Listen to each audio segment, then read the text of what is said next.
All right. Hello, everyone. Welcome to the 25th episode of Dear Dr. Fantasy. Yes, it is the 25th episode, which is something of a milestone, I think, isn't it? Yes. And I think it's highly appropriate that for this very special episode, I have as my guest the wonderful P.L. Stuart, author of A Drowned Kingdom, member of the page chewing crew, and all around just a lovely human being. So, PL, thank you so much for being here. Oh, Philip, I'm humbled by the kind words. Thank you so much. I'm extremely honored to be here. I was looking forward to this as soon as I received your generous invitation to appear on Dear Dr. Fantasy. Congratulations on 25 episodes, a great Yeah. milestone, and I wish you many more. I'm sure there will be many, many more to come. Yes. Oh, I hope so. And I intend to. So I'm actually subscribed to about 200 or so other booktubers. And my goal is to, some of them don't even know I'm subscribed to them because I can't watch all those videos. But my goal is to actually talk to all 200 for Dear Dr. Fantasy. So I am more than 10% there, right? I mean, that's pretty good, right? Yeah, those are great numbers.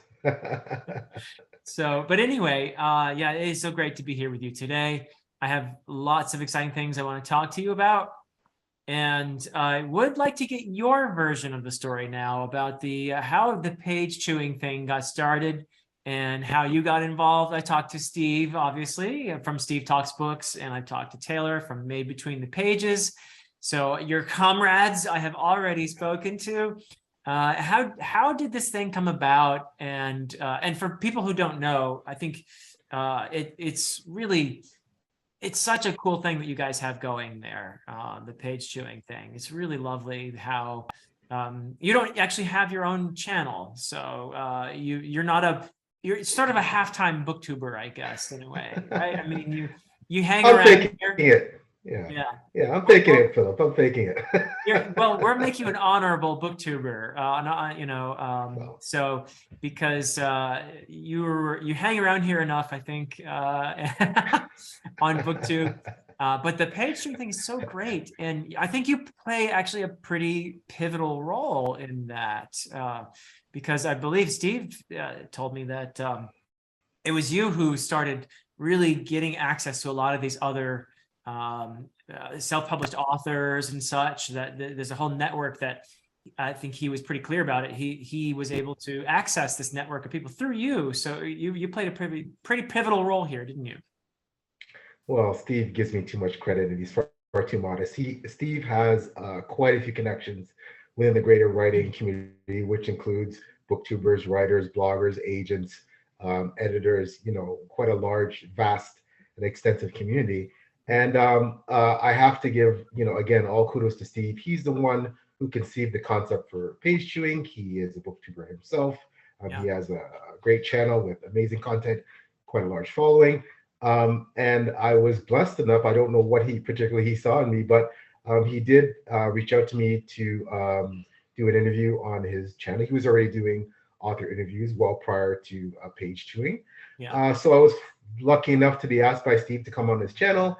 We hit it off. He's such a warm, wonderful, amazing human being. He's Yeah, extremely he is. He intelligent. really is. Yeah. Yeah, very insightful. And again, he already had some great established content going on and author interviews. And to my surprise, after we finished the interview and we went off camera, he asked me, "Hey, would I have this concept. I'd like to continue this author interview thing. However, I'd really like to have a partner, a co-host, and would you be interested?" I was Wow. totally blown away by being asked. What an honor! And of course, I jumped at the opportunity. So that was the inception of page chewing. So since then, we've brought on the lovely and talented Taylor from Made Between the Pages. Yeah. She, of course, another exceptionally intelligent person who brings a lot of great insight. She has her own channel as well and posts fabulous content. Her vlogs, especially about Japan, where she lives, fascinating stuff.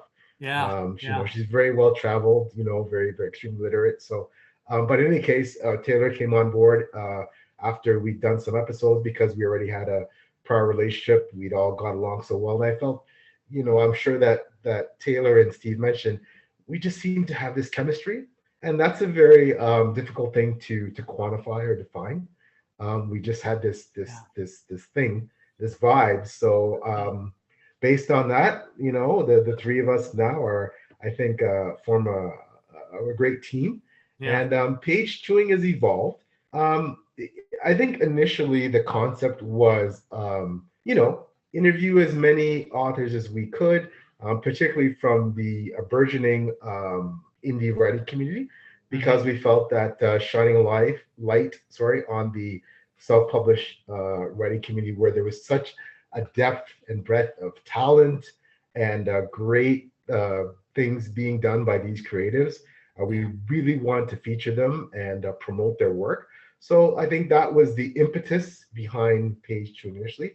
However, in time, I think just organically that expanded to we want to feature. We realized, okay, well, creatives as self-published authors, that's great, but there's so many other great creatives in the writing community at large. Booktubers, Mhm. agents, influencers, editors.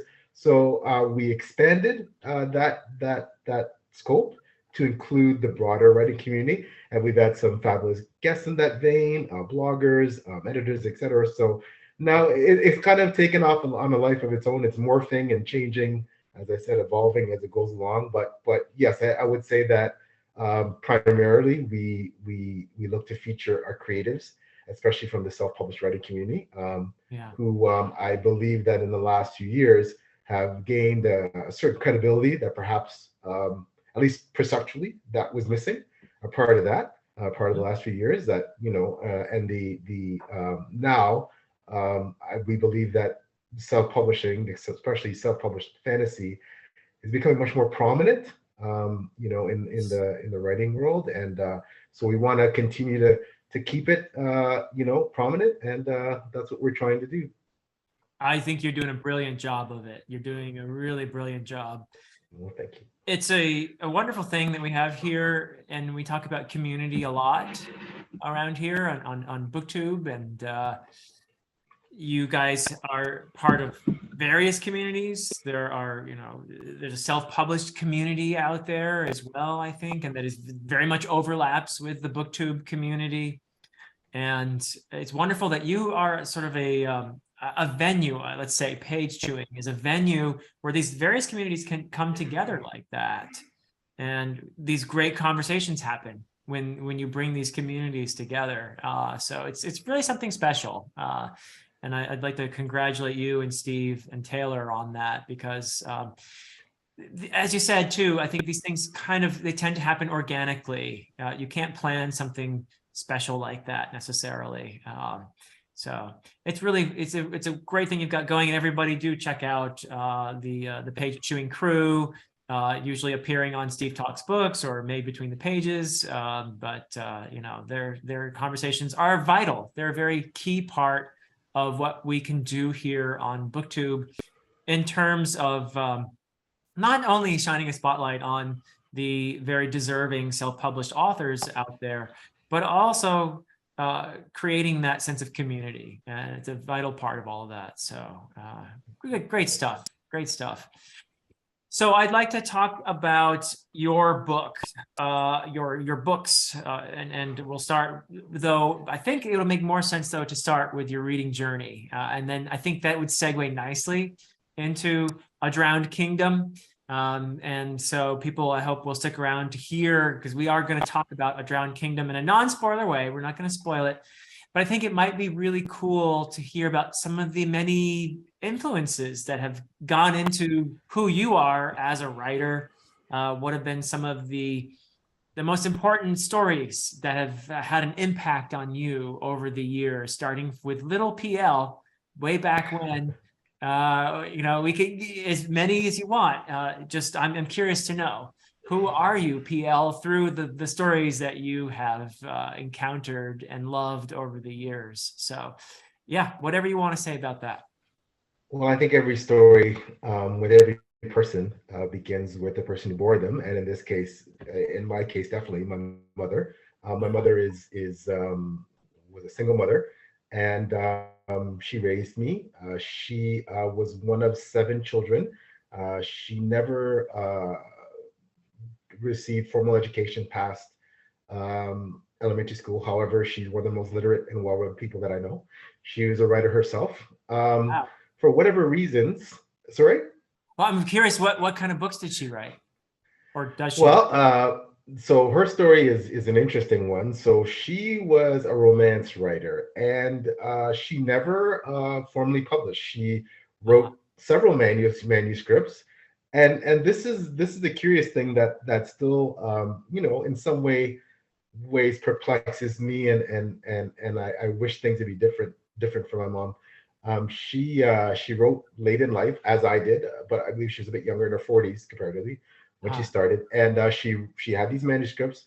Uh, of course, I'm biased as her son, but I personally thought they were fantastic. And if you recall, dating myself here, but I think we're roughly around the same age. If you remember those store paperback dime Harlequin romances, you could go into the corner stores and pick up. That was the sort of stuff that my mom Okay. wrote.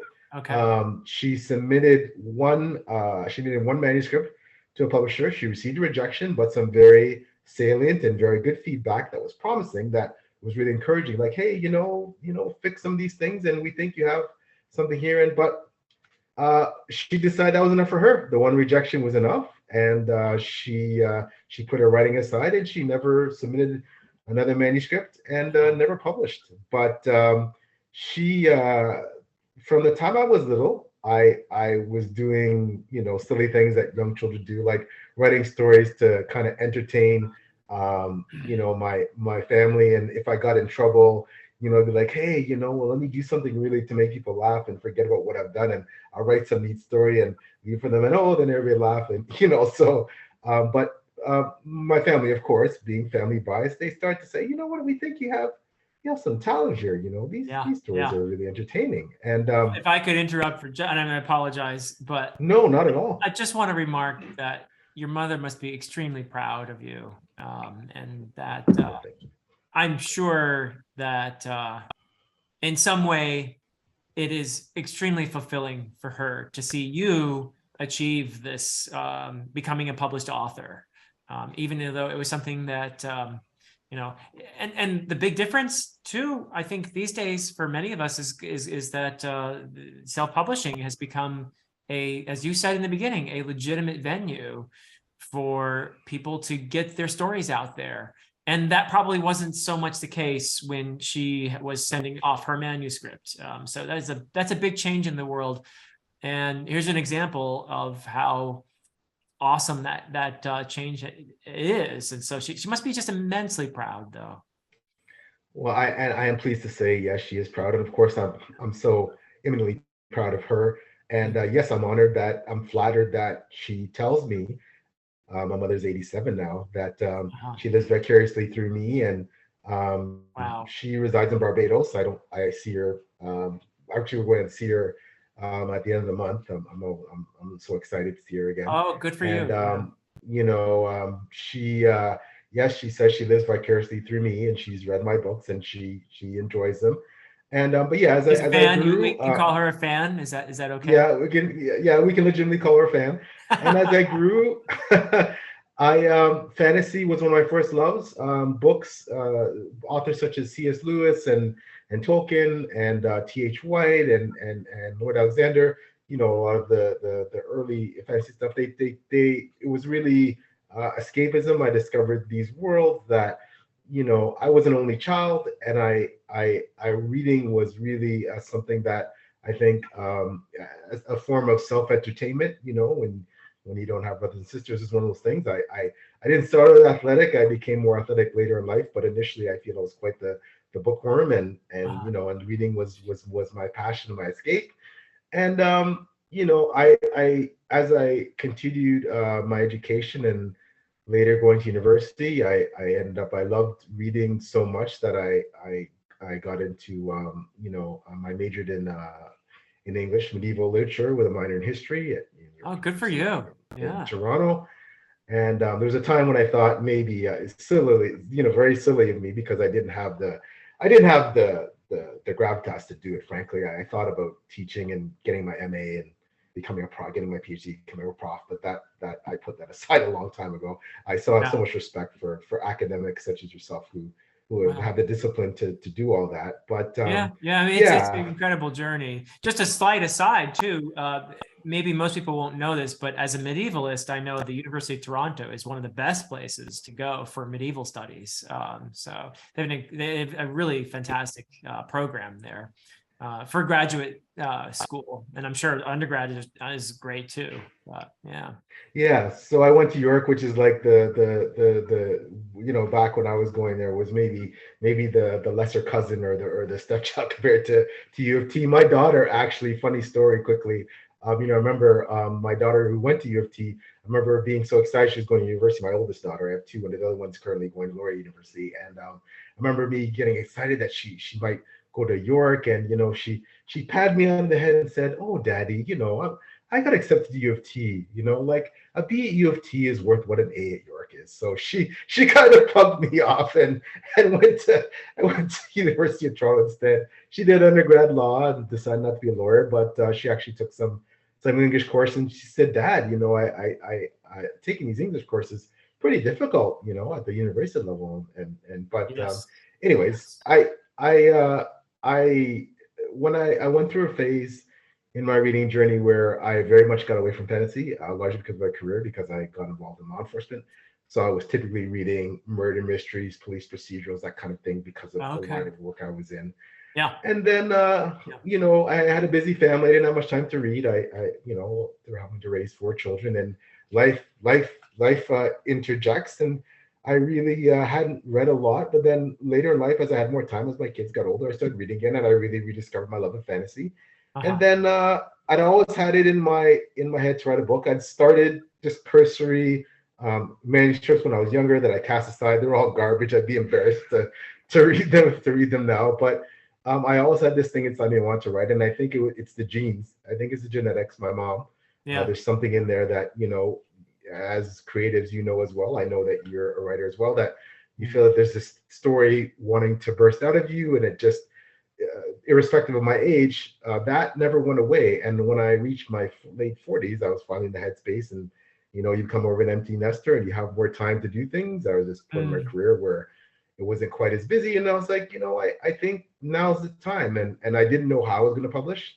I didn't know, and I didn't know anything about self-publishing at the time. But I Uh-huh. said, let me just write the book and see what happens. So I wrote this massive tome, well over 1,000 pages, and Wow. then Huh. I started doing some research and realizing that, well, no reader is going to read more than 1,000 pages from a novice writer that no one knows about. And then I also started doing some research in the field, and I found that the vast preponderance of writers, it was an exorbitant amount of time needed to obtain an agent and then potentially get a book deal. And I was like, well, I'm Oh in my yeah. late 40s, almost 50s. I'm like, I don't feel I have that kind of time, Mm. So I decided that, I guess, whether you call it impatience or just the fact that, keep in mind, okay, when you reach your 40s and 50s, potentially half your life is over, and if you want to get published, maybe it's time to get started. So I did some more research, and I went the self-publishing route. And my lovely wife, who has a background in business, and she volunteered to partner with me and be the business manager. And she's my rock. She's my everything. She's the one who does a lot of things behind the scenes that no one sees to make my books at least modestly successful on a very small Wow. So you scale. have And you have a very important partner there in this. Yeah. yes, I do. In every aspect of my life, I'm very, very honored that Deb is Yeah. chosen to do that. And so she said, let's go the self-publishing route. Let's make it a business. We hired an accountant, got a business lawyer, incorporated this business, and went the whole route. And now here I sit, having published two novels, and about to publish the third, hopefully in the spring of 2023. So Oh, so exciting. that's Yeah. Wow. That is awesome. So let me go back to rewind a little bit and see if we can get some specific titles from you for what are some of the fantasies that you feel that you just love. I mean, they don't have to be influences on a Drowned Kingdom or anything, but you mentioned the ones from your childhood. which I think that was a great list already. But were there some that you encountered when you went back to fantasy as a reader, as a fan, that you can say, yeah, I found these inspiring. I really love this series, that sort of thing. Yeah, so many, almost too many to list. I'm going to go somewhat backwards. I'm going to start more in the present day and go backwards. That makes sense. I have to mention Jenny Wirtz. I have to mention Jenny Wirtz as being my favorite author, my current favorite author, and I only started reading Jenny in the last year, so that's saying a lot about the caliber of her writing Yeah. talent. She is simply iconic.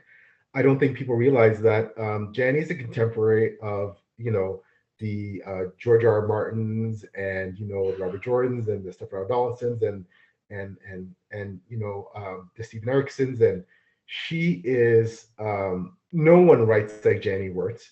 Her mastery of the language, her complete use. That's the only word. The only way I can describe it. Her complete use of advantaging every word and maximizing their benefit. Yeah. No one writes like her. That's all I can say. And I'm honored to call her a friend. I can't say enough about how talented she is as a writer.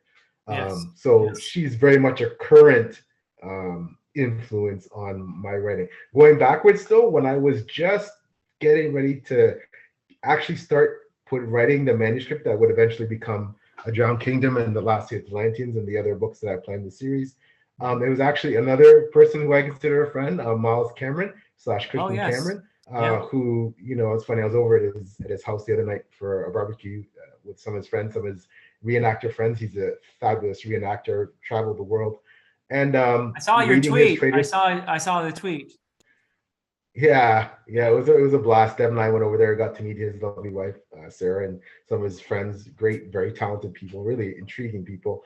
Yeah. And we're in the backyard, in his back area there, practicing with swords. It was fabulous, right? Oh, you got to practice with the swords too? Yeah. Oh, It was sweet. Yeah. really cool. So, but Wait, did yeah, you put on armor? Because I know he's got everything. no, we didn't get that far, but you never know. Okay. You never know in the future. So Yeah. For those of you who don't know, he Miles Cameron is like, he does a lot of like, I don't know if does he reenact? He does the reenactment stuff. But I think there's like a level of authenticity to what he does that is just like super detailed. And so he makes short videos that I see on Twitter sometimes too. And of course he's an author, but he's really into like kind of like John Gwynn, like he does the armor and the swords, and he knows what he's talking about. He's done yeah, his research, right? I have dubbed Miles Cameron as the real most interesting man in the world, contrary to the Stosaki's bear commercial. This man has been an intelligence officer. He's worked for NCIS, like the real NCIS, not the show. He's traveled the world. He's a extremely successful, well-established author. He sold hundreds of thousands of copies. He's written over 40 novels. He's a genius. He's just a warm, wonderful, fabulous person. So his Trader Sun cycle, which is great medieval fantasy, he's one of the top combat, as you can imagine, combat scene writers of fantasy, up Yeah. there with the John Gwynns of the world, the Evan Winters. Miles Cameron is definitely in that upper echelon of writers of medieval combat. And his novels really made me want to write decent battle scenes. And I never thought I would receive any acclaim for my battle scenes. I thought maybe my world building would be a strength, but I'm humbled that a lot of readers who've read my work, particularly the second book, have applauded my battle scenes, and even Cool. Miles Cameron himself. I'm almost giddy just thinking that he said he really enjoyed my battle scenes. So that was a Wow. huge compliment. I take that as a huge compliment to me. But That's fantastic. but yeah, so going backwards quickly, Yeah. A Song of Ice and Fire, George R. R. Martin, definitely a huge influence on my writing.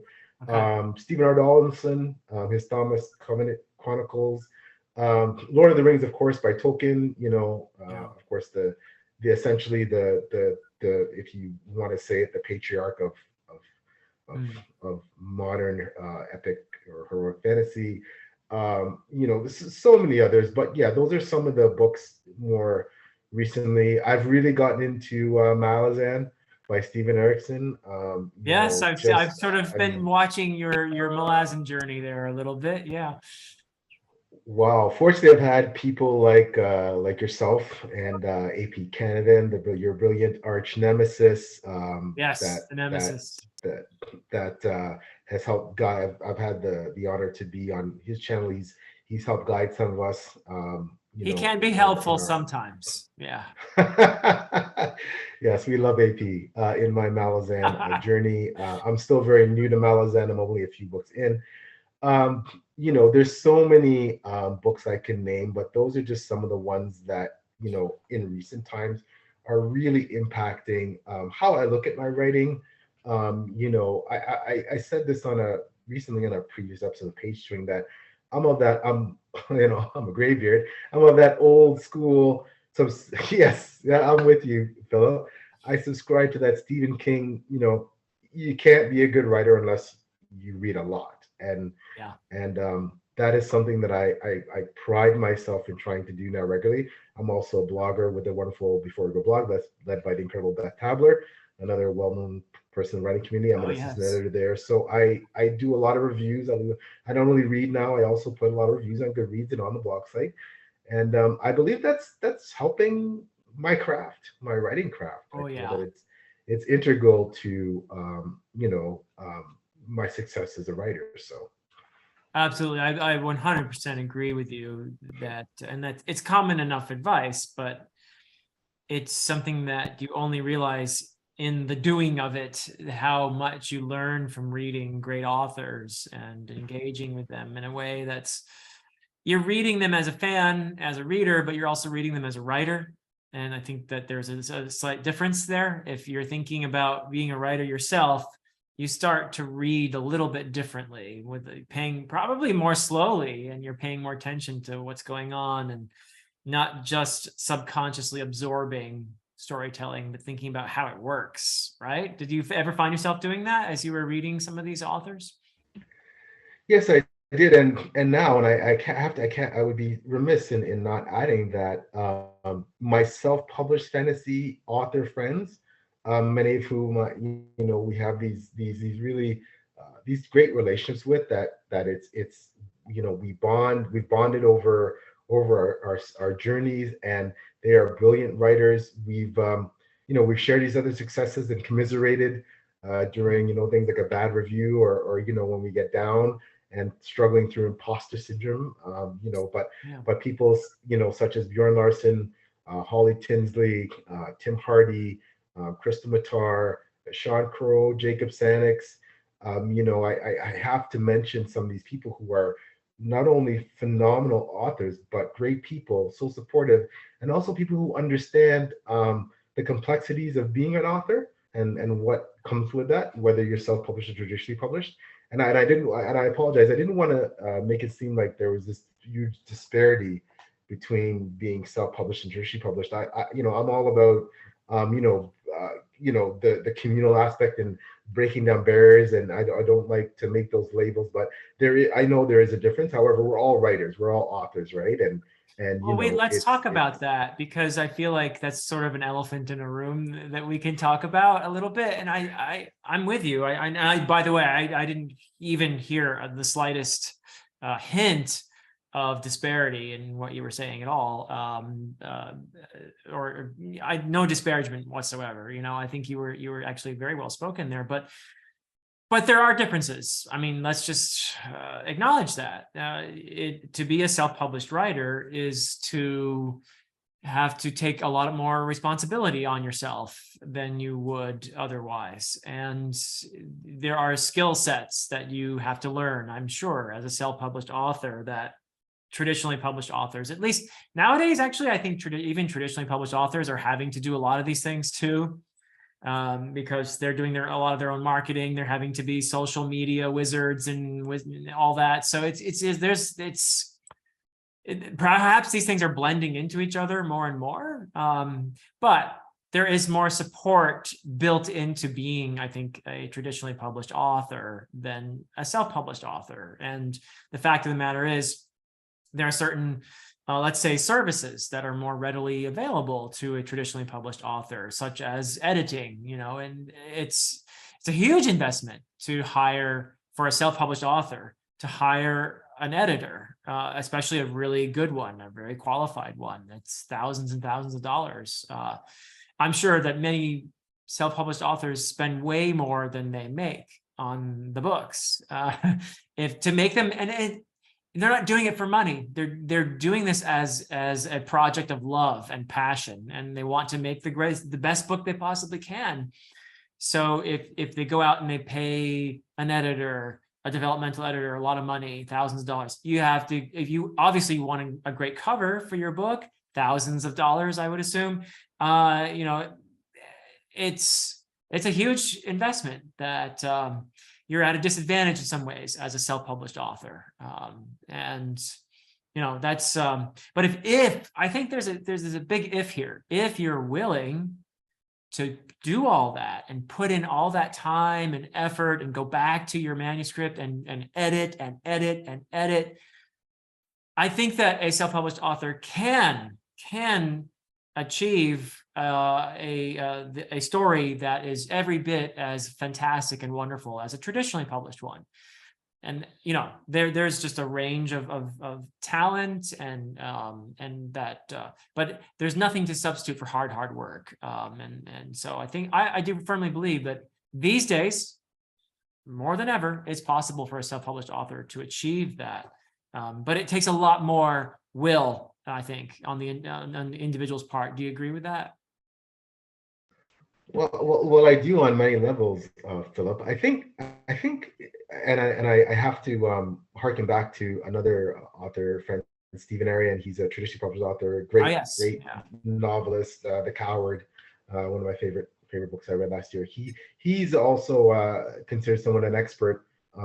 He makes videos providing advice about traditionally publishing, and he often compares and contrasts traditional publishing to self-publishing his videos. Please check him out. He's a booktuber, posts some great stuff.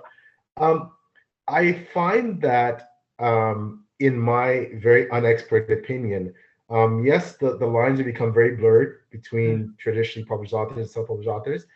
And I think now the differences that at once were very stark differences, as you had aptly pointed out, are becoming less and less of a difference. And because I'll say this, I have friends who are, I believe, and I've read some of their work, I've been out to be beta reader, etc., that they're brilliant writers.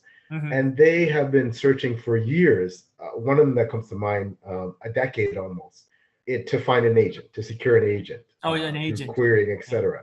Yeah. And then, as a writer yourself, that it's no guarantee. There is absolutely no guarantee you will ever secure an agent. And that said, once you achieve securing an agent, which is a huge accomplishment, yes, some of it may be you're not even halfway there. Yeah, you're not even halfway there. Then you have to secure a book deal from a traditional publisher.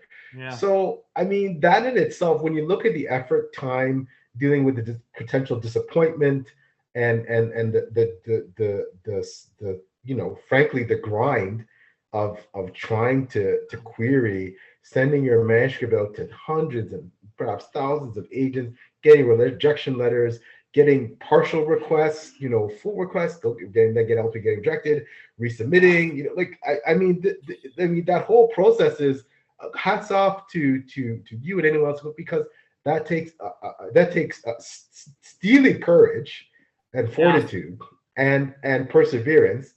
And that is certainly no less difficult than what any self-published author goes through. And then it is very much it's a seesaw of hope and despair.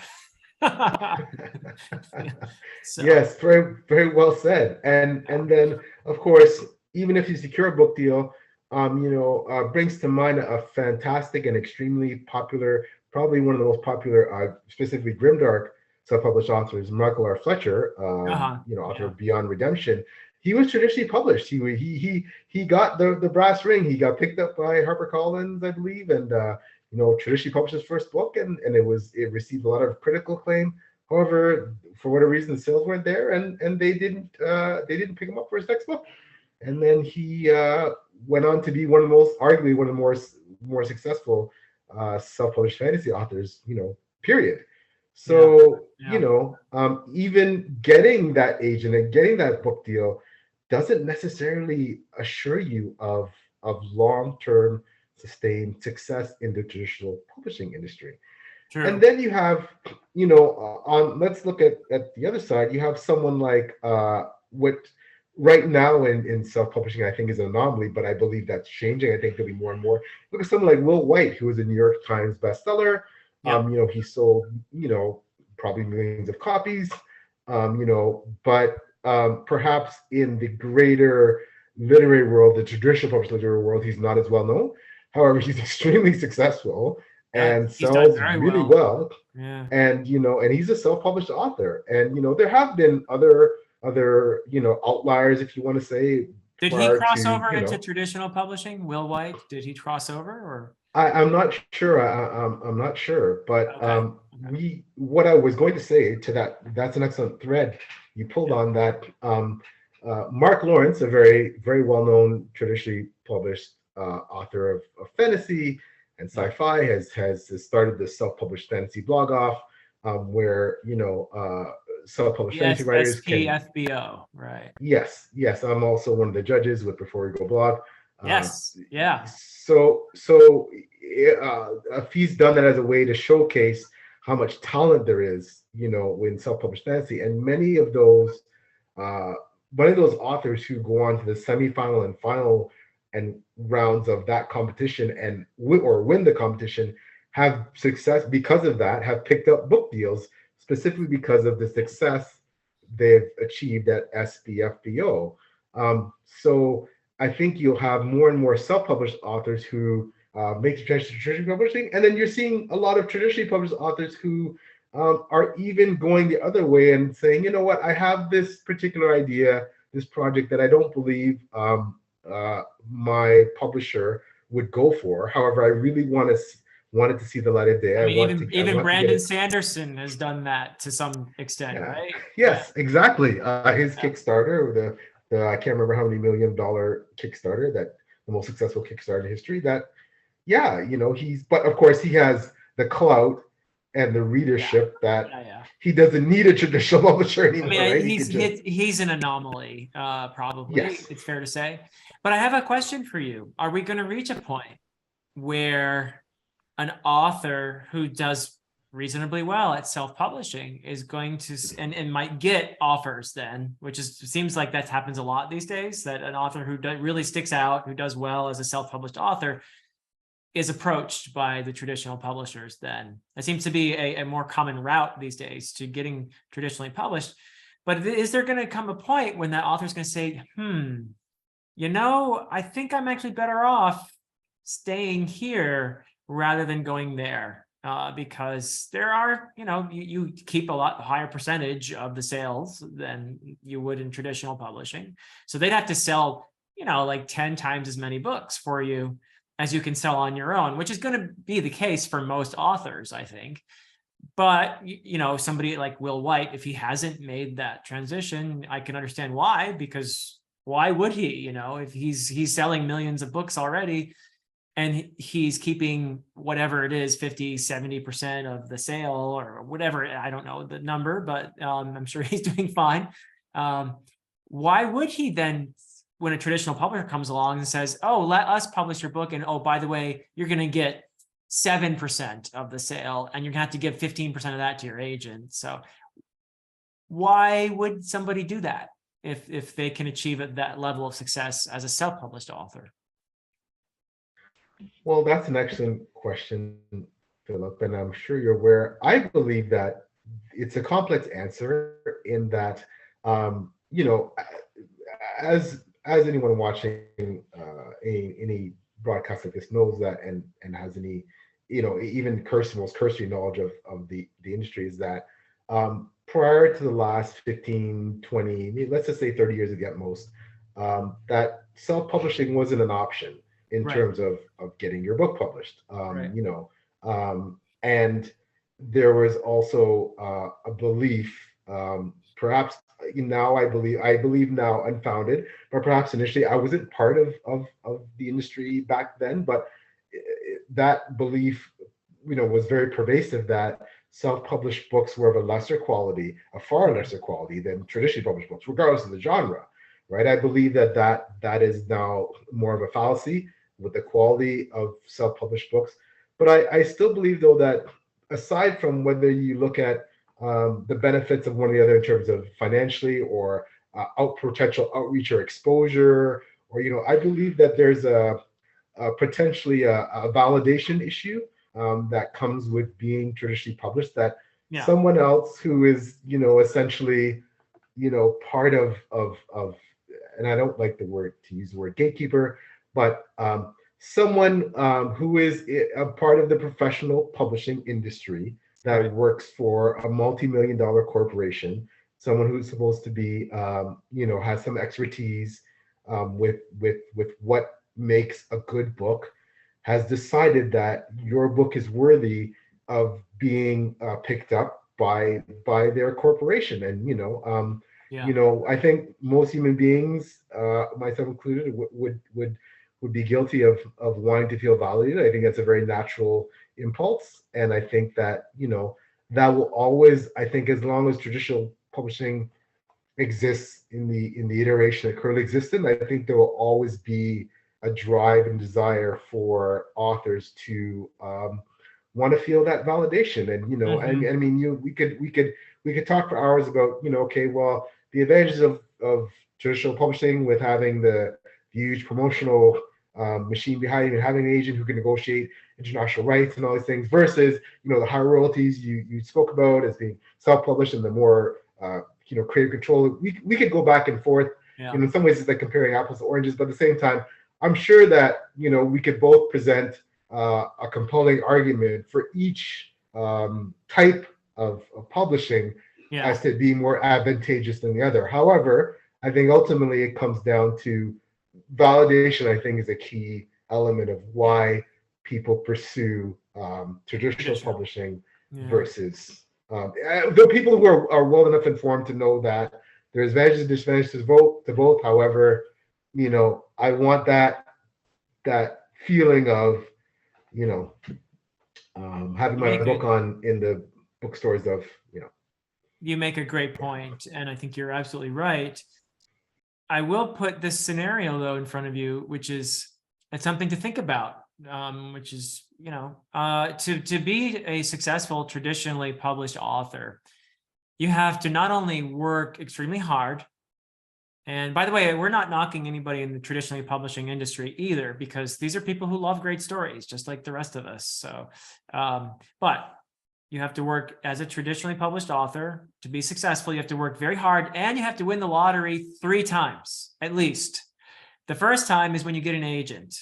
The second time is when you get a publisher. The third time is if you become one of the few books that publisher will really get behind. Because a lot of people who get traditionally published find that once the sales start and there are indications of which books are doing well. I may be totally misunderstanding this, but my understanding is that what usually happens is the traditional publishers really put their marketing efforts behind the few books that are ahead, and the rest of them just sort of get forgotten. And now you tell me, which would be better, to be a self-published author with creative control over your product and the majority of the sale of each book, or to be a traditionally published author who is one of the forgotten, whose book disappears and isn't marketed, and for either author, self-published in that scenario, or the traditional one who is one of the stragglers, let's say, in terms of sales, they have to do their own marketing. So they're in the same boat as far as that's concerned, but the self-published author is actually getting 50, 70% of each sale, whereas the poor traditional one is stuck and getting these, 7% of each sale or whatever it is. So in that particular scenario, self-publishing actually makes more sense, right? well, of course I can only speak from someone who is only in one of those situations, in that Right. I don't have an agent, and I'm not a traditionally published author. I don't have a book deal. I've never had to worry about my backlist and not having my next series picked up by anyone, or I am in the situation where I am a self-published author. I feel, to answer your question, that it would be better. This is the I don't remember the episode of Star Trek, The Next Generation, with Captain Picard, where he was given the choice. Would you rather live a long life in relative obscurity, or die earlier and be known as Jean-Luc Picard? Yeah. And I think it was Q that gave him that choice, and I think it's like that. I think I would, I don't know if that this makes me as someone who's more prone to the hubris of wanting that recognition, but I choose being the person who doesn't flame out with a tertiary publishing deal, but rather has the longevity of like a long career as a even moderately successful self-published author, with Yeah. readership and some sales, some modicum of sales, and that's what I prefer. But it's easy for me to say that, Hmm. sitting here not having, you know what I mean, like Yeah. not having an agent, not having a book deal. But I'm really curious. I would like to pose that question back to you, Philip, to Mm. say how to. I'm really curious to know how you feel about that. And I know you're currently in the midst of your Yeah. publishing journey, and Yeah. how do you feel about that? So obviously, I feel like it's worth a try because that's what I'm doing, to go the traditional route. At least I'm trying that first. I have talked to a few authors who have successfully gotten over those first two. They won the lottery twice, okay?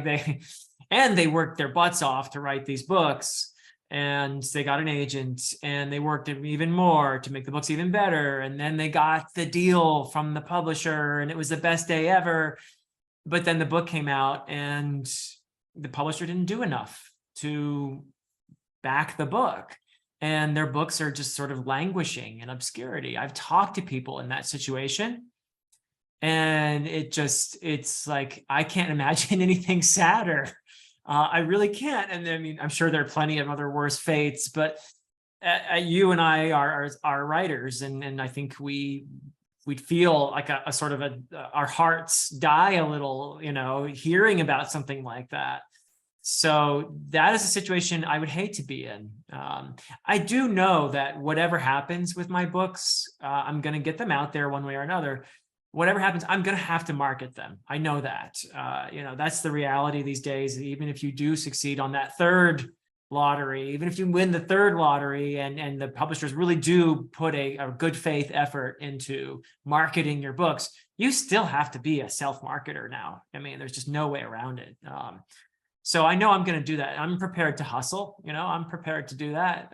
So, you know, I I also like you talked about the idea of validation, and I'm nodding the whole time you were talking, because it is. I mean, we all have egos, I guess, and you want the satisfaction of someone in that traditional publishing world saying, "Oh yes, this is really a great story, and I want to work with this author and help that author make it even better and sell it to the world." So yeah, of course, I fantasized about that for a long time. But that said, I don't want to be that one who gets into that situation of having my story languish for lack of support, because it wasn't one of the early horses ahead in the race. So I would rather, given that scenario, I would rather go the self-publishing route and do the marketing that I know I'm going to do anyway, but enjoy more of the fruits of all that labor. So that just makes more sense to me. And of course, all of us want to win the lottery 3 times, I suppose. So, I, but I just want to say, Philip, that I have no doubts whatsoever you will win the lottery, obtain an agent, a book deal, wow. and have a success. I have no doubt, that you're a fabulous writer. obviously I've never read your work, but I'm eminently confident that you will have a successful writing career. And this has nothing to do with your academic background. It's just just Yeah. seeing you over the years, and I have that feeling that you, and of course I wish you nothing but success Oh, with thank your you. Yeah, I appreciate that very journey over much. that. And like I said, I'll get the story out one way or another. That is going to happen, and I hope next year. My plan is to give the traditional publishers time because things are very slow now, as you probably know, and the traditional publishing world is grinded to essentially a halt almost. So I have to give that some time, and if it doesn't happen, I will self-publish, no doubt about it. But we are here to talk about you and your book, and I am so excited to hear a little bit more about A Drowned Kingdom. And like I said, Taylor gave me, I think, some pretty good indications of what's going on in here.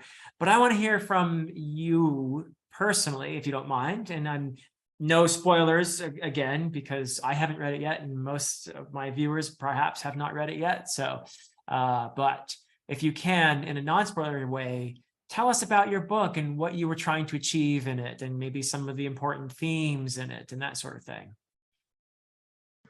Well, thank you, Philip. Start where you like. As you know, as an author, I'm a proud papa. A Drowned Kingdom is my first novel, and will always be in some ways like your baby. Um, Yeah. you know, As part of a I longer series, correct? It's part of a seven book series, of which A Drowned Kingdom is the first. Um, so I spoke a little bit about my background. I definitely, perhaps because of my age and how I was raised, I love the classics. The Iliad, the Odyssey, Lamort Arthur. I wanted to write a fantasy book that had a classical feel in terms of the prose, in terms of the way it was written, essentially. I mean, I it's like that not the language is already. it I like that the already. language is it necessarily like archaic, but however, I'd like to think it has more of that classical feel, the way when you read Jenny Wirtz or Tad Williams, or it's a lot, it harkens back to the classics. Big thumbs up for So me. I'm definitely a subscriber to Ursula Le Guin's philosophy in From Elfland to Poughkeepsie, where she yes, explains how the prose is the story, and you establish this world through this. And we know we're not in contemporary modern times. We're not in our world. We're in a different world, and the prose establishes that. So what you're talking about, big thumbs up from me. oh, well, thank you. So I also wanted to write a book with, well, first of all, I want to write a book primarily based on my version of Plato's tale of the lost realm of Atlantis, which is a tale that has captivated and fascinated me since I was a child. And Yeah.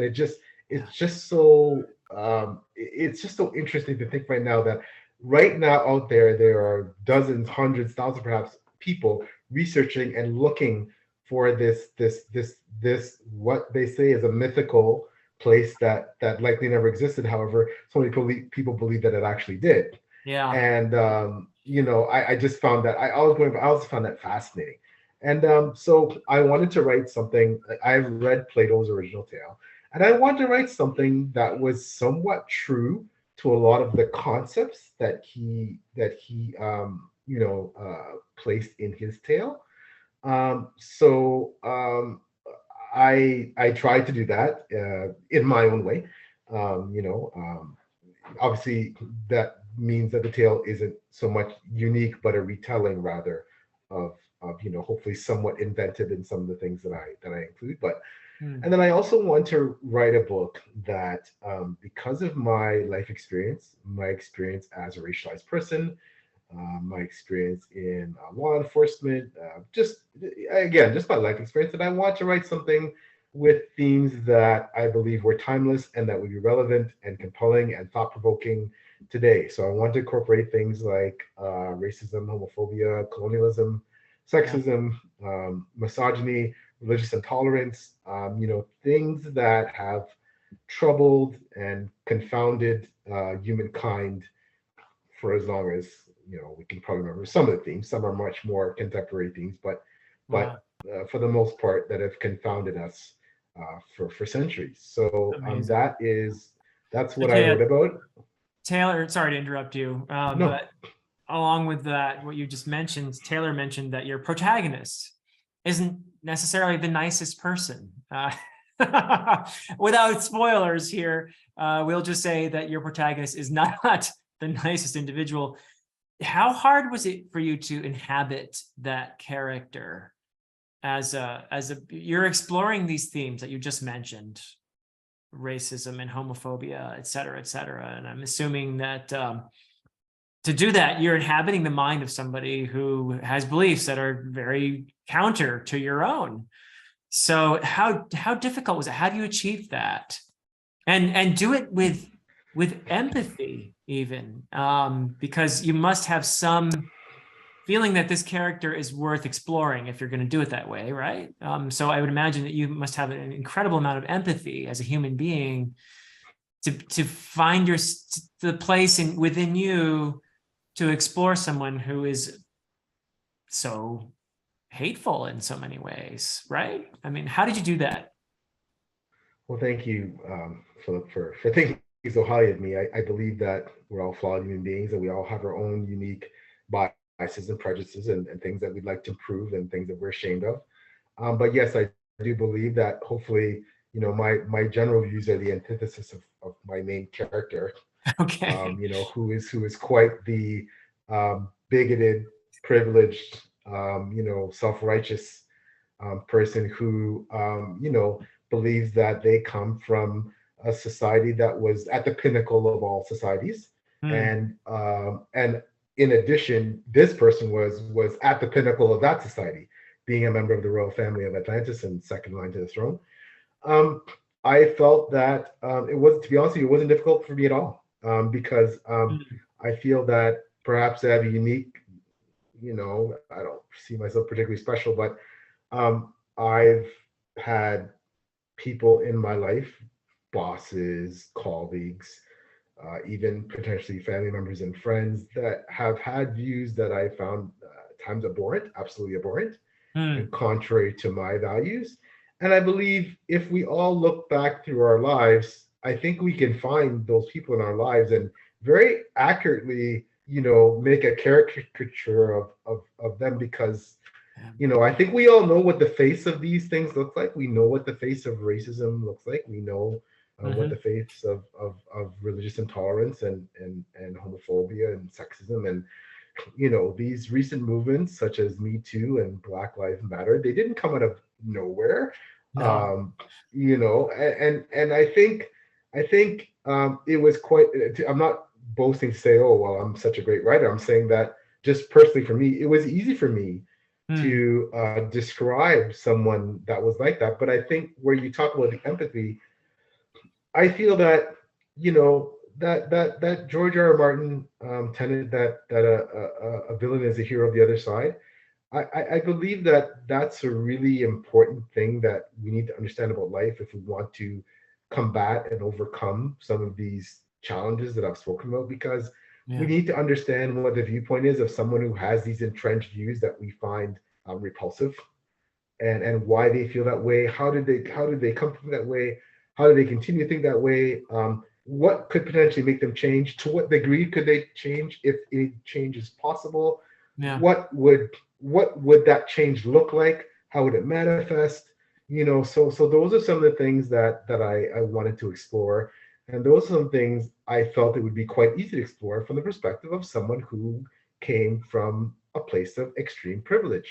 Wow. And so I honestly didn't find that part challenging at all. What I found challenging was to ensure that I was appropriately sensitive and respectful when I articulated these things coming out of this person's mouth, because it's Right. hard to read a lot of things he says.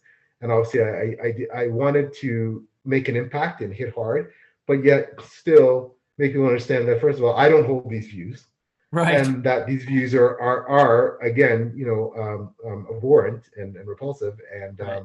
but yet these are views that exist, and we have to be able to confront people who think this way to combat them, and yet still understand that they're people. And I always say, so what do you do with people like that? Hmm. What do you do with people in our society who hold these views? How do you, if you can, change your minds? Do you just ignore them?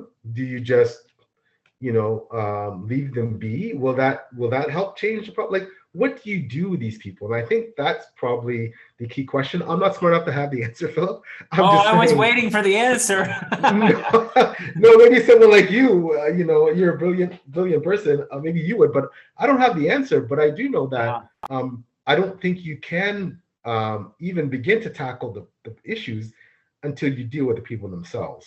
So, I think you're so right about that. And I think you're more than halfway to the answer, really, there already. I think I trust your instincts there, and I think that you're onto something. I do believe that we ultimately live in a world where we're not going to make progress if we don't reach out and try to connect with people, even people that we think are horrible. And that is not to say we condone any kind of behavior that is abhorrent, that is racist or misogynist or what have you. But somewhere inside that person committing those things, there is a human being with potential, that has the potential to love. I would hope that every human being has that potential, um, has the potential to learn, I would hope. So I just don't think we're going to make any progress until we do what you were just explaining, which is begin by trying to understand, okay, where is this person coming from? How do you arrive at this place of hate? How do you arrive there even? And maybe from there, it's something we can unravel.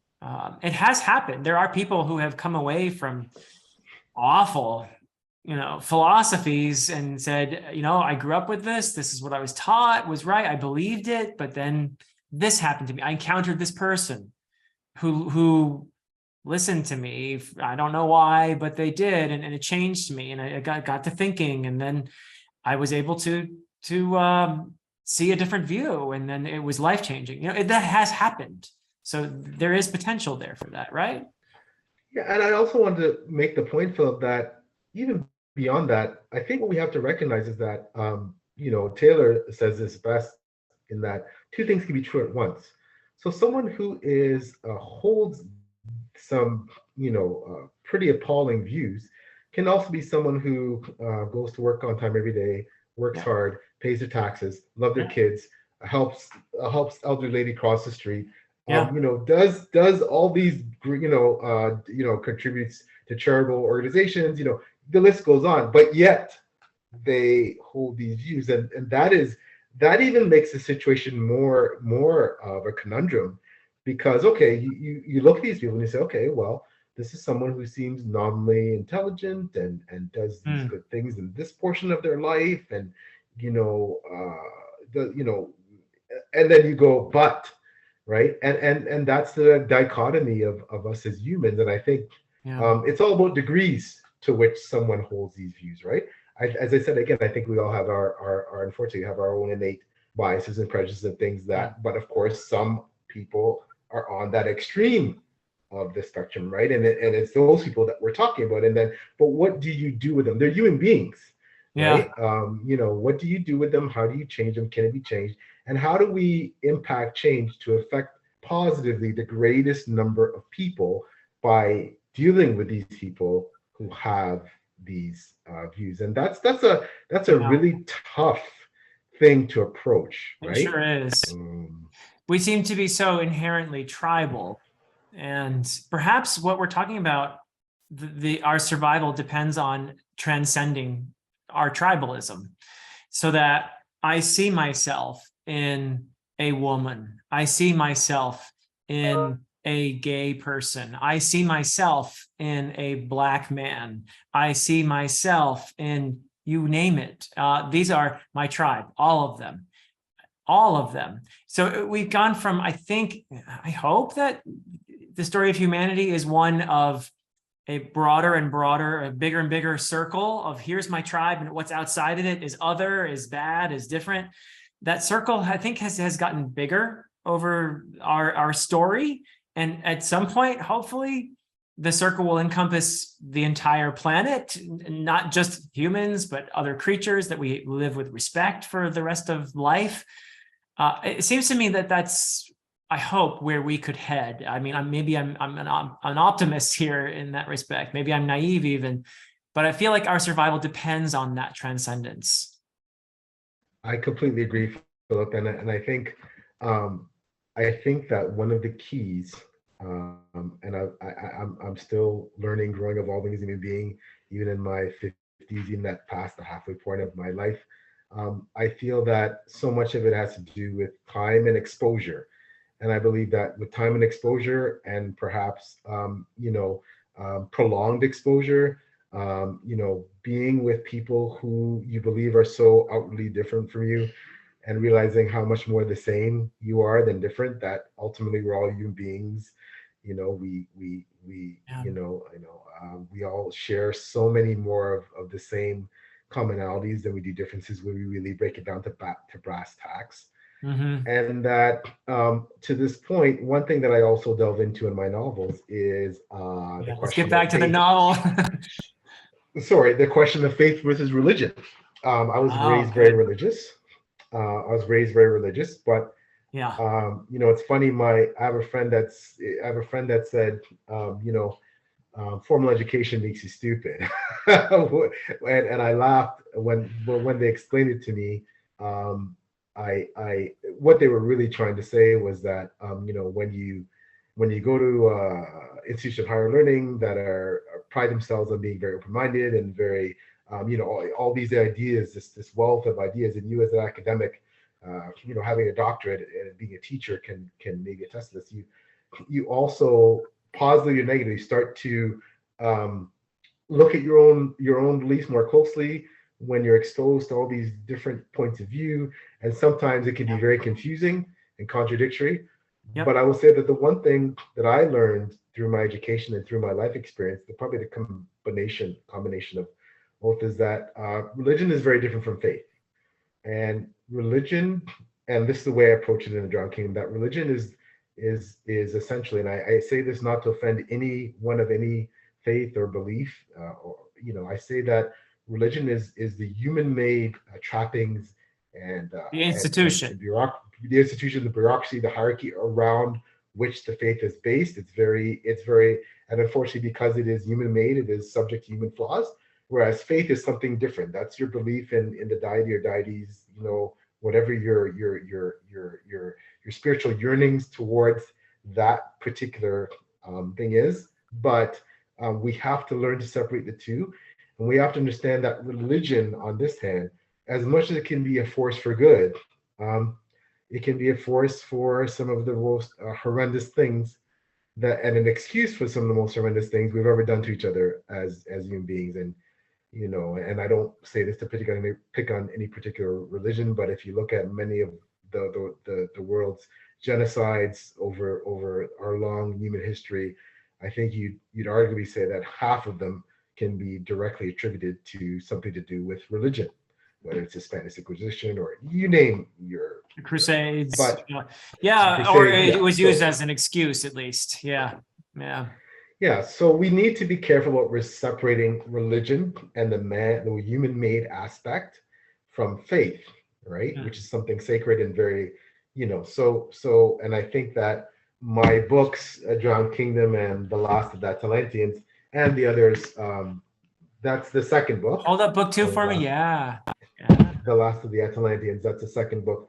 Um, I feel that they very much explore through my main character often, that there is a difference between faith and religion, and Yeah. what that difference is a source of conflict within my work, and hopefully something that people will give people pause and a reason to think, and hopefully, like I said, it's Yeah. somewhat thought provoking.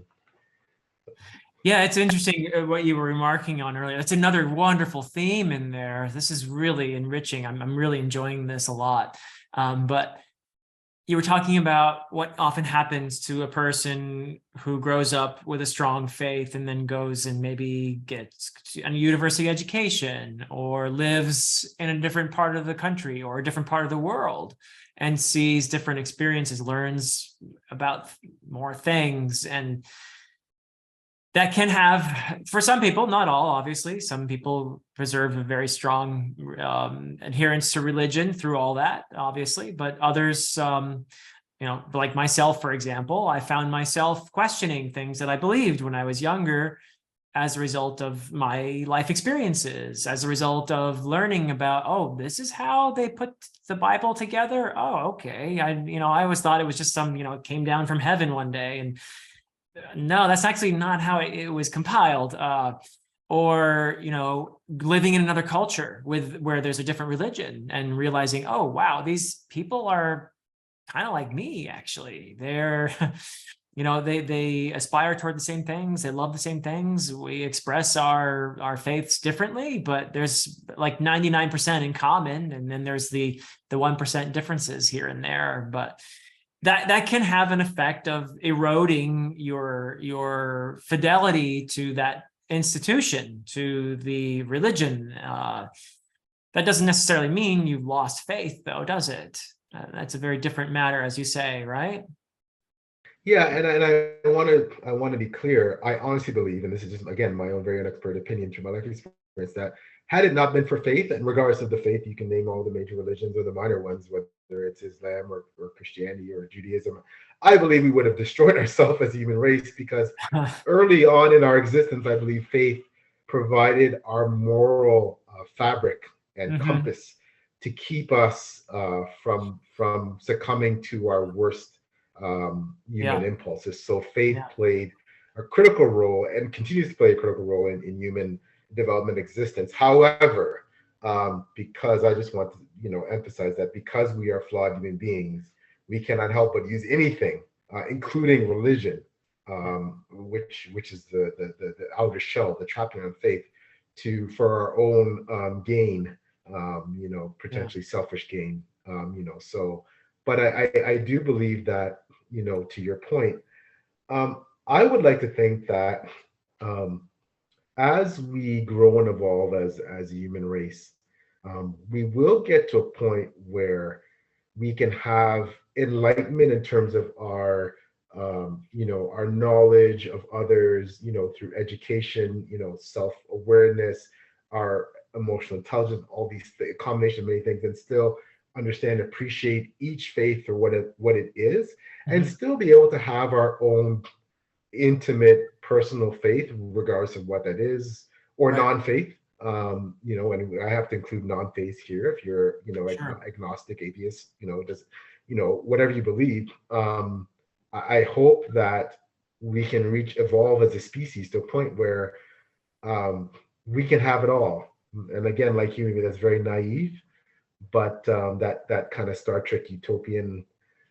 kind of society, maybe my great grandchildren's I don't know, but yeah, it's nice to dream that we can yeah, achieve that. So, but my yeah, book unfortunately is nowhere is very much in a place of conflict over faith and religion right, and everything to do with when one society imposes their dominance, their religion, cruelly subjugates other races and faiths in some ways honest belief that their religion is superior, their right, culture, their way of life is superior, and under the auspices of taking over a territory and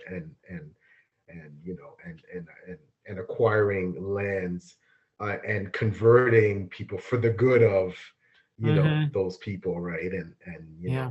we know that unfortunately that exists today. um It you know does. It does. Yeah. Which seems, and the religion that I'm obviously most familiar with is the one I grew up in, which is Christianity. And even as a kid, I always thought it was strange that here we have the central figure of our religion telling us to love people, telling us to love even our enemies. And yet it seemed to me that we were always going around telling other people that they were not as good as we were because they believed the wrong things. So there seemed to be a contradiction there. I suppose, well, we needn't get too deep into that, but that's a really important theme to wrestle with, I think, in writing, and so relevant to humanity today as well. So just great stuff. And I saw the word Atalantean on the book 2 there. So the Atlantis myth is something very important there. Oh, and I love the okay, you've got me very intrigued here with these covers too, with the that looks like one of the, of course, the cave paintings, and you've got what looks like a woolly mammoth there, or something. Yeah, okay. That is a mammoth. That is a mammoth. Without giving away spoilers, that is the Atalantean royal battle flag. Ah, Which is the mammoth, which is a creature that's important to the Atalanteans. ooh, So okay. symbolic. So that's Fantasy their with battle. woolly mammoths. Okay. Now I'm getting really intrigued here. Yeah. Nice, nice. All right. Are there any other big themes that you want to mention? Because those are some big ones. You know, that's something you could explore in a 7-book series. That's for sure. But are there any other things that you'd like to mention? Well, I think my book has some other things that perhaps fly under the radar a bit more than the big macro ones, and one of them is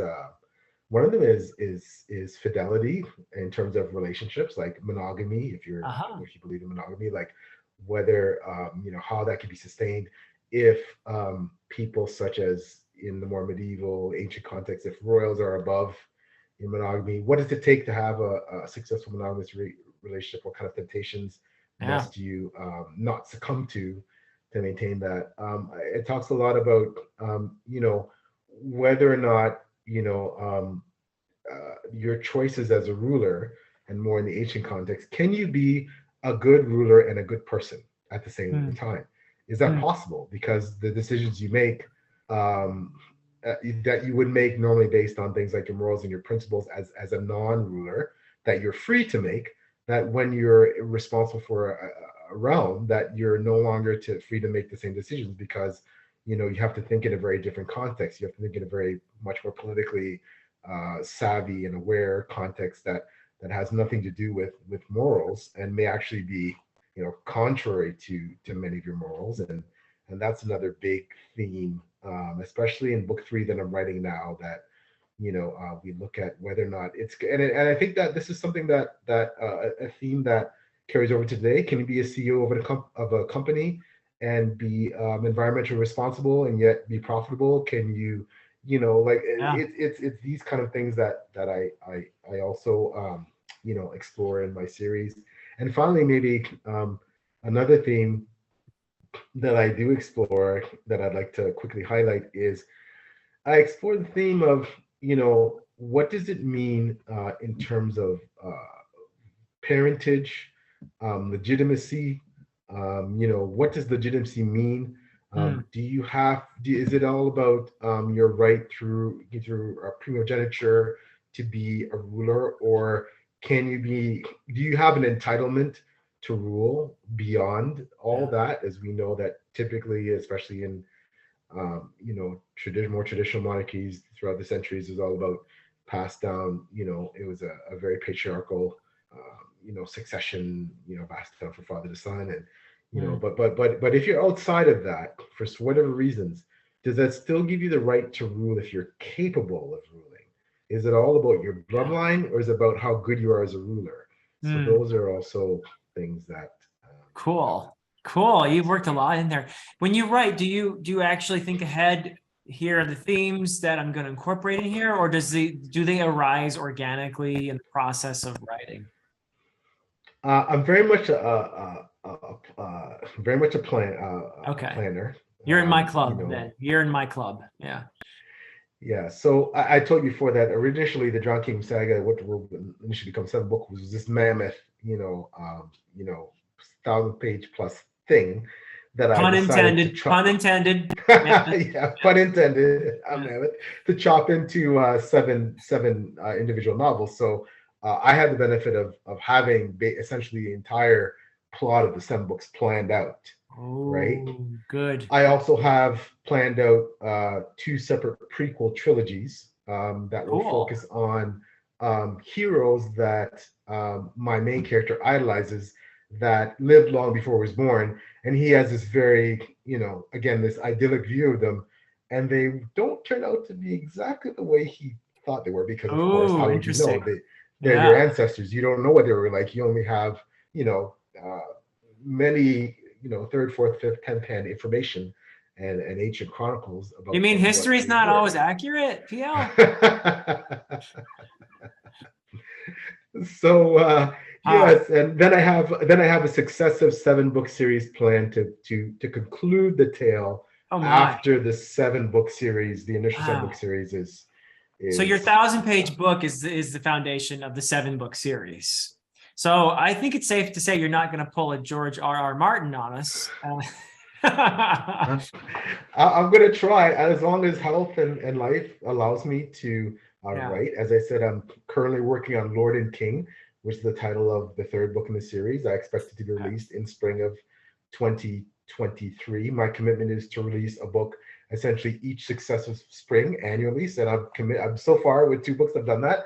John Kingdom was Nice. released in February of 2021, and The Last of the Atlantis was released in March of 2022, and I Okay. expect Lord and King to be somewhere April-ish, May-ish 2023. So Oh, fantastic. Wow, good. Yeah, that takes a lot of discipline, of course, but the fact that you've got at least the bones of the story for each book has got to be a big help, right? yeah, Yeah. yeah, it's a huge advantage, and I am a planner, Philip, like yourself, and it's Yeah. interesting to hear that you're the same way as a writer. But I will say that I do allow for some deviations, Oh, and yeah. frankly, I don't know if you found this yourself as a writer, and I've discussed with a lot of writers that sometimes some characters they demand that were initially planned to be minor characters, they assert themselves and they somehow demand for a position of more prominence in the story, and sometimes that happens. So I have rewritten some subplots because some characters have just taken over and just pushed themselves through the pages, and now they're more majors. But other than that, for the most part, the story is what it was. Yeah. So I have to say, even as a planner, I love it when that happens. When somehow the story just says, nope, nope, we're going here. And it pulls me along with it. And you realize, oh, this is actually better than what I planned. So let's go. So yeah, that's fantastic. And that's part of the process, which when you're lost, you're immersed in your world when your story is pulling you in directions you couldn't have anticipated, right? yes, yes. I feel that that's one of the neat, exciting, surprising things about writing. You think that when you write a story, you have this idea and you're so certain what it's going to look like when it finally is published. And it's kind of neat that sometimes that changes because of Yeah. something spontaneous that is almost beyond your control. That's a neat thing. And I talk about this. I think the esteemed AP, your nemesis, may disagree with me a bit because I've heard of what he said, but I do maintain that as a writer, one of the most fascinating experiences I've had is writing a book, and with all my very clear intentions about what I wanted people to perceive from my book and how I wanted to view this character and this, and someone reads it, and I've seen in review that they have some totally different concept about a character or about a theme and you know what? I have to accept that because it's there. I always say once you write the book, of course you have ownership of it and you're responsible for what you write. However, that book gets into the hands of a reader and it becomes a totally different. It's something totally different based on their viewpoint and how they feel about it and their interpretations and their thought processes and their background, and they bring all of that to their reading of your book, and it Yeah. becomes something different than what you wrote. They perceive it entirely differently, perhaps, than, and that's okay, right? Yeah.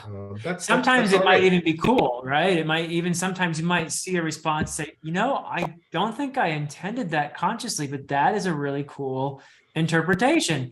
And then of course there might be times when you're like, what? Okay, well, you do you, and that's fine. And that's not what I meant, but okay. Uh, Yeah, right. I'm sure you've had exactly. both reactions, right? Yeah, I've had both reactions. I've been lucky to have mostly, I'd like to think, mostly very positive feedback Yeah. about, about the books. And of course, I'm not perfect. I'm not a perfect writer. I'm striving for continuous improvement, trying to get better with every novel. But Yeah. yeah, but yeah, some of the feedback's been really interesting in terms of, people said, wow, you picked up on that. I didn't really write that way, but that's really cool, like you said, So Yeah. yeah, Yeah. it's been really neat. It's an incredible journey. It's an incredible journey when you learn a lot about yourself, and it's a joy just to improve your craft along the way as well.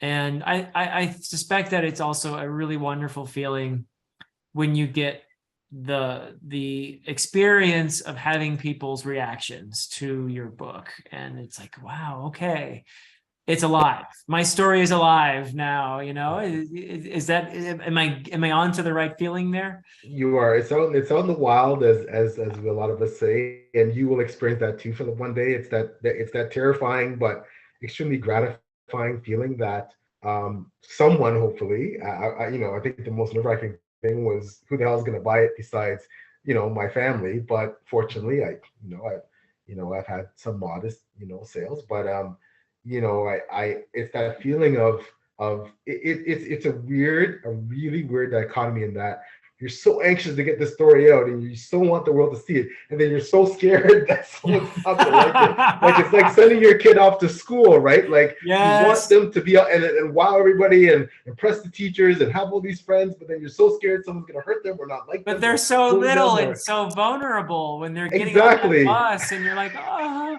you know.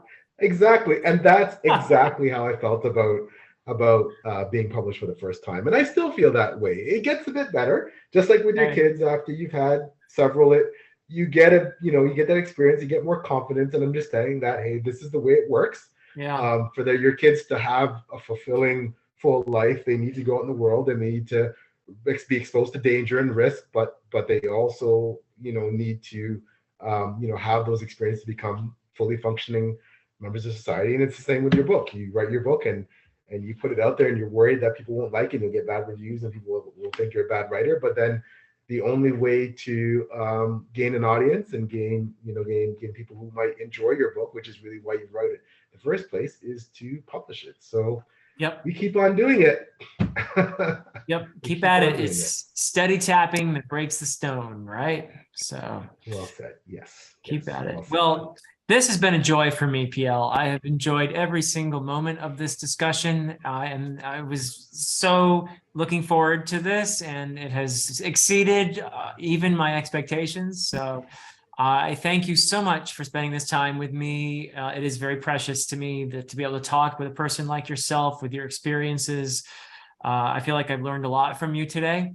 So thank you very, very much. And everybody, where's the best place for us to get a copy of your book? Where can we get A Drowned Kingdom? Well, first of all, I'd like to say, and I make this offer publicly on your channel, Philip, that I would love to gift you copies of my work if you'd be so humble as Oh, to accept. I would So, be incredibly honored to have your a copy of your work, PL, and I will be reading I it too. And I hope you will do me in turn the honor of returning to my channel to talk about it.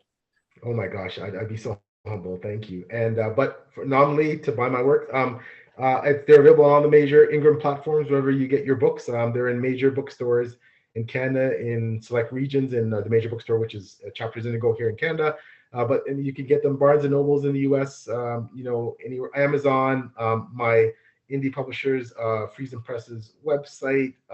So yeah, all the normal places you buy your books, you can get A Drowned Kingdom and The Last Day of the Atlanteans, and soon Lord and King. My website is www.plstore.com.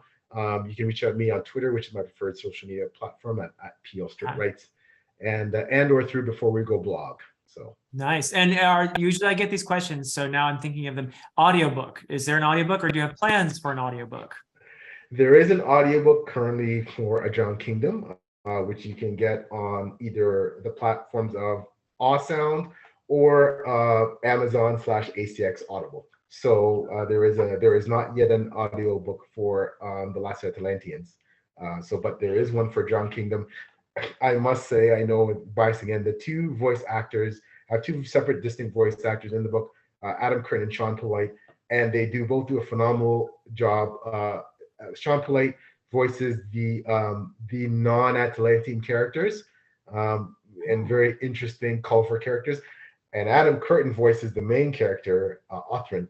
And I have the way he captures the snarky, snooty, privileged, disdainful, you're the scum on the bottom of my shoe, upper crust, ways of Autumn is just, he does a phenomenal job. So if you're into audiobooks, I recommend you check it out. Awesome. All right. Well, good. Well, thank you so much for all that. And everybody out there listening, thank you so much. And now you know where to get PL's book, A Drowned Kingdom. I just want to say quickly, I'm so honored to be here, Philip. Thank you so much for having me. You know, I'm a huge fan of you and your channel. I say often that what I love about BookTube is that there's this space now, especially in the BookTube, where we have these discussions that are great, and they're more straightforward. Hey, here's the book. Here's what you like about it. Here's what I liked about it. Here's how many pages. Here's a bit of a plot line without spoilers or with spoilers. But what I love about some of the things, especially you and the fabulous AP do is this really in-depth intellectual discourse about writing and about features of literature, and it's just we need both, right? We very much need both, and I love watching Philip, what you do, and obviously you can tell by the following you have and how successful you've been that a lot of people love it too. And I wish you nothing but continue with success with that and your writing. I can't wait to see your book come out in whatever form. And I just want to thank you so much. It's been my extreme privilege to be on Dear Dr. Fantasy. Thank you. Thank you so much, PL. And everybody, until next time.